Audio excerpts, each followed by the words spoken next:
Olá, queridos e queridas do Portal Tecnologística. A coluna de hoje é especial para quem gosta de container, porque nós vamos tratar da mais recente proposta da ANTAQ no sentido de padronização da estrutura de serviços e preços prestados por esses terminais de container.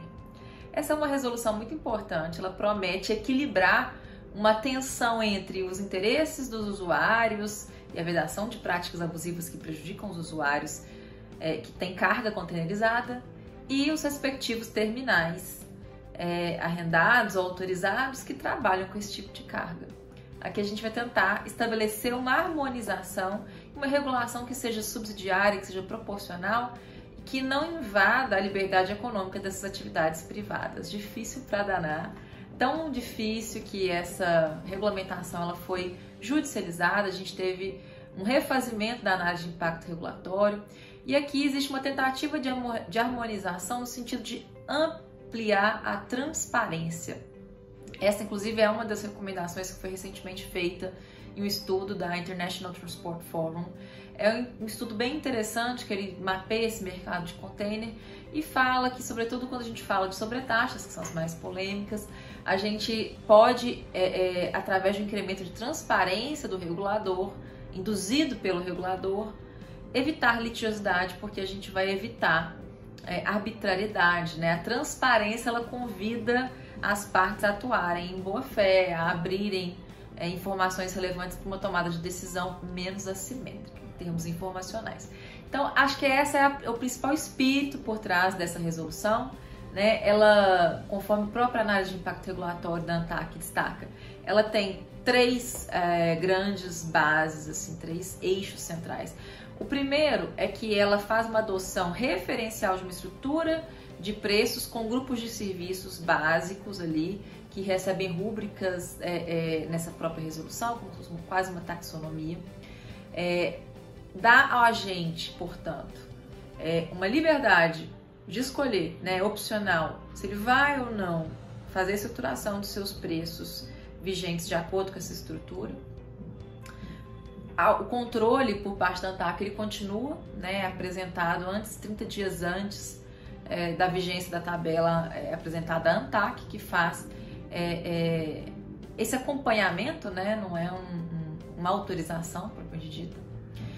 E, por fim, a parte mais importante, mais inovadora, ela cria um dever para que as instalações portuárias vinculadas pela norma desenvolvam e divulguem o que está sendo chamado de calculadora de preço. É uma ferramenta eletrônica de simulação de preços máximos, né, que vai representar o conjunto de operação portuária que venha lá ser requisitada por aquele usuário.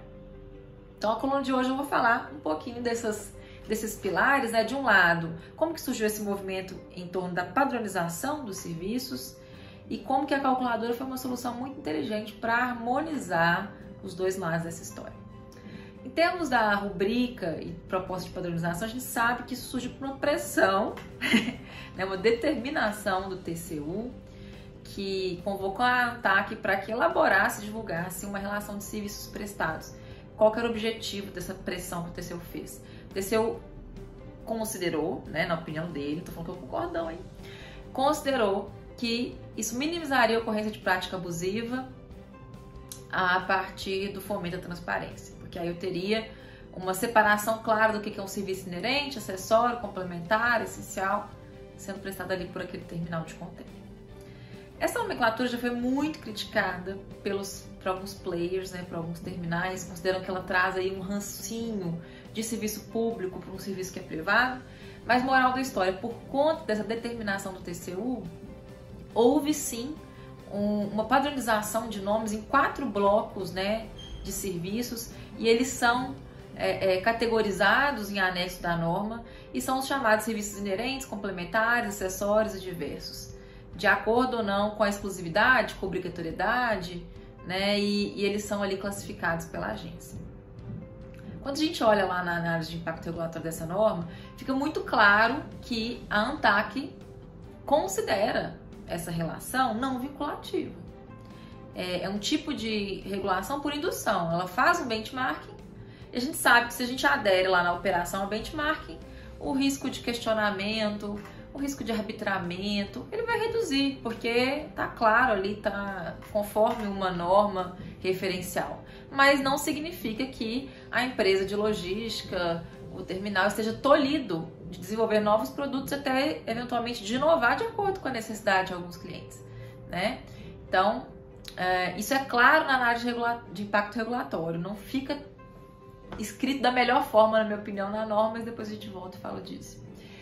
Algumas associações chegaram a pedir maior clareza, fizeram contribuições numa sessão pública nesse sentido, inclusive para destacar que essa padrão referencial não substitui algo que é negociado no caso a caso em cada um dos contratos. Isso é bem importante, né? Uma outra coisa que está dando uma polêmica danada é se o Terminal Handling Charge entra ou não nessas rubricas que estão lá na regulação proposta. Por enquanto não está. Tem quem defenda que não deve estar, como sendo algo lá que diz respeito ao armador, ao transporte marítimo. E tem quem defenda que deve sim estar desde esse momento, considerando que é um dos maiores entraves, uma das maiores polêmicas que a gente passa nesse setor hoje em dia. Eu até vou lançar um challenge aqui, um desafio. Explique para um amigo gringo que trabalha com logística todo o imbróglio do THC em 1 minuto. Quem conseguir fazer isso pode me contactar que eu dou um prêmio. Não falei o quê? Mas enfim, gente, é um dos temas mais polêmicos. O ANTAQ disse lá nessa sessão pública, né, os diretores, que estão avaliando o tema em uma consulta social apartada, para fazer uma nova apartada, mas não descartam eventualmente entrar o THC nessa catalogação. Por enquanto, ainda não está. E qual que é a parte mais importante, o chuchu, né, a cereja desse bolo? É realmente a previsão da calculadora, dessa ferramenta simuladora de preços de operações portuárias. Isso é muito inovador.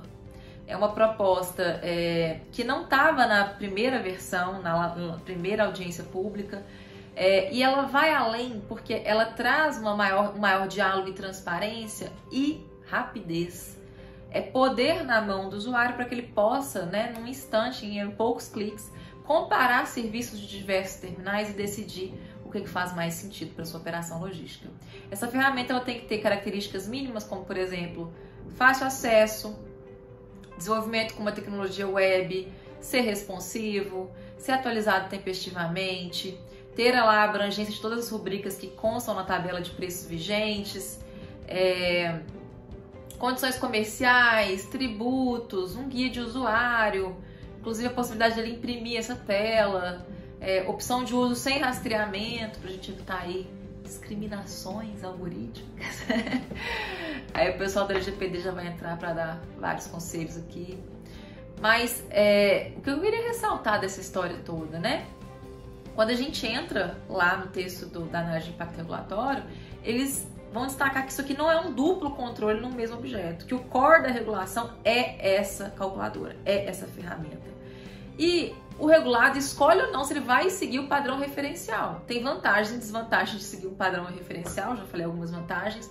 A desvantagem é que ele pode engessar eventualmente a operação, né? E ele pode eventualmente criar estruturas de serviços e preços diferenciadas que ele vai apresentar para o regulador, que vai acompanhar aquilo ali e ver se está dentro de uma normalidade, né?